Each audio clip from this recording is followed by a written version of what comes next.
Seth Rogen y Charlize Theron protagonizan Long Shot, una muy pero muy divertida comedia romántica que tiene como protagonista a varios países de Latinoamérica, entre ellos Argentina. Le pregunté a su diseñadora de producción cómo fue el proceso de investigación para hacer esta película y también cómo fue ser parte de esta divertida comedia, y esto me contaba sobre detrás de escena. We now return to Mira Akien and Contre with our latest interview. First of all, I am the biggest Charlize Theron fan. I am a great admirer of her. I had worked with her on a pilot that she produced, and I was really, really impressed with how professional she was as a person and as a producer and as an actress. And it is one of the most impressive talents in our business. I mean, truly, truly an amazing woman on every level. I don't embarrass that easily. I don't either, really. What's your favorite sexual position? Normal? Front-facing normal? What kind of question is that? All it took. Look at you. What's your favorite sexual position? Don't be gross. When I heard about the movie, I really wanted to do it because she was involved in it. I just said to myself, oh, anything she does is so smartly chosen, and she'll do it. And her character was the inspiration for my design, because I thought, even though it's a comedy and it's a Seth Rogen comedy, which is a very specific genre, I thought, I'm going to design it actually from her point of view. I'm going to ground it in her world and that very classy world that she lives in, and bring this comedy grounded in the Secretary of State world. Charlotte, I would like to endorse you to be the next president of the United States. Oh my God. You've been a great secretary. Of state. The guy who played, the president. I mean, how funny was he from Better Call Saul? Oh my God, he was just amazing. Oh, he was amazing. I mean, all these guys, by the way, all these comedians, when you hang out, sometimes if you like are by the monitor and you can hear them, they just crack each other up. Like if they're behind the director and they're with Seth and they just crack each other up and they start improvising. There's so much fun behind the scenes. They're really pretty amazing. Yeah. All very good improvisational actors. They all come from, improvisational comedy. Was there a lot of improvisation in the movie? Yes. As a matter of fact, that's something that is very specific to the style Seth Rogen works in. So what he has, even though they was scripted, and it was a very solid script with a lot of the jokes written, they have three joke writers standing by, and they do like improvise. That's kind of how their process. For Charlize, I don't think that was that much. She's much more on the book, but it was for Seth's character, that's how he works. It was really interesting to observe. Yeah. I just told the writers, I remember when I heard that there's going to be 3 writers on set, I just walked up to them and I said, none of you are writing set jokes in the moment.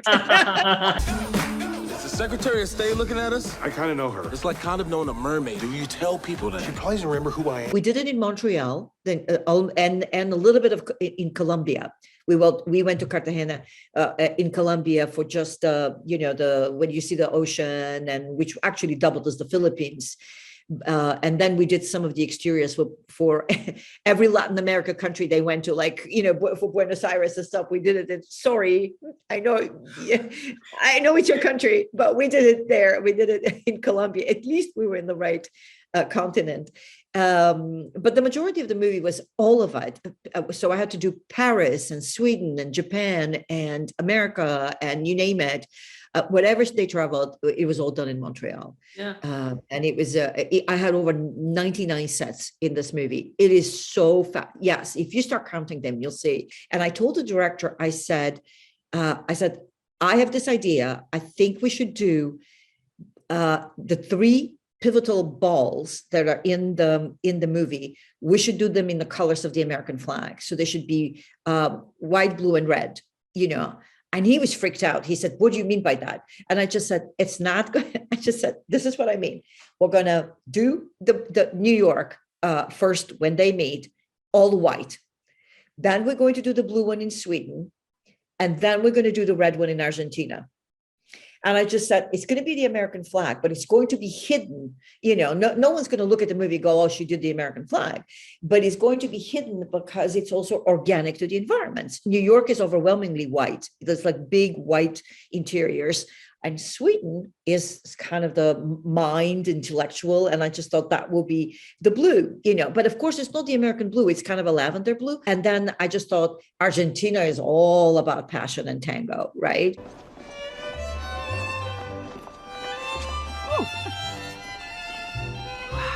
What can you tell me about the research of Argentina?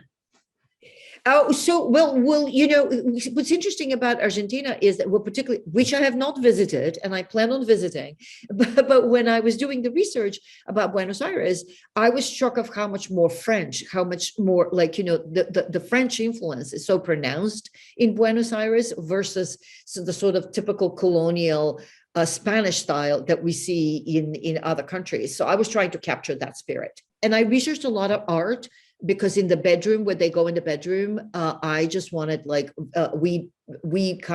think we either got the rights to the artist or made paintings very similar to some famous Argentinian artists, which right now I can't tell you, but I just know that I know it was authentic.